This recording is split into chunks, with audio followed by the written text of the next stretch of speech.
Good morning everyone, it's Friday, July 23rd, 2010, and tomorrow I'll be leaving for China. And I've kind of mentioned that I'd be taking this trip several times in my previous vlogs, but I haven't really explained exactly what I'll be doing there. So I'm going to do that in this video, and I also want to talk about some of the strategies that I'm going to be using, and some of the things I hope to achieve by the end of my trip. So, where exactly will I be going? Well, my final destination is a city in southern China called Lijiang, and it's in Yunnan province.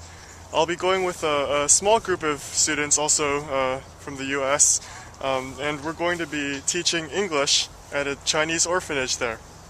Now, this is a really new experience for me. I've been to China once before, about 4 years ago, but I've never done anything like this, and I really expect to learn a lot from it. How exactly do I plan to approach this challenge of teaching a bunch of foreign students English? Well, along with working with my group to, come up with ideas and so forth, I've come up with sort of a list of steps that I plan to follow.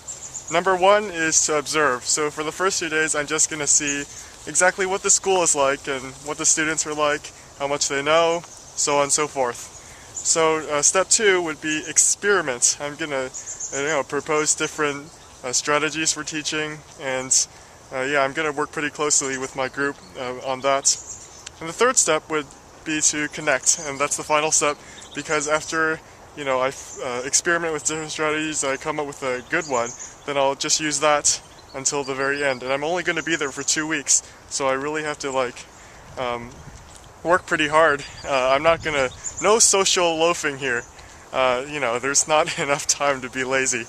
So now comes the most important part. What do I hope to achieve from this trip? And when I come back home, I'm going to rewatch this video and look at the list that I made and see if I've done everything that I said I would. So I've kind of divided my goals up into 3 parts. Number 1, teach as much English to these students as possible in the most efficient manner possible.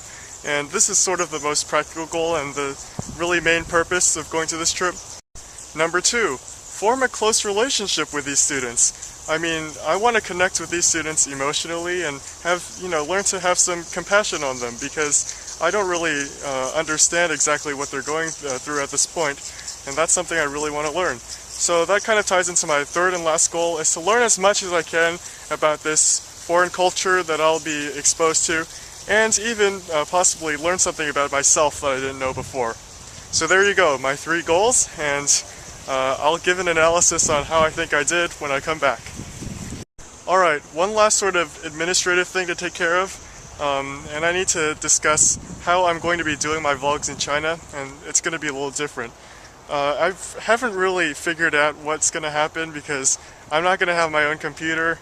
I'm not sure that I'll have editing software, so it's possible that you might not see any new vlogs for 2 weeks.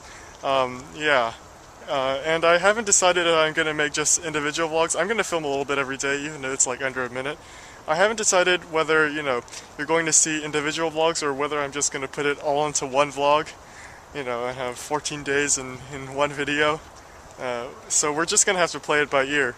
I'm sorry I don't have a better sort of prediction for you.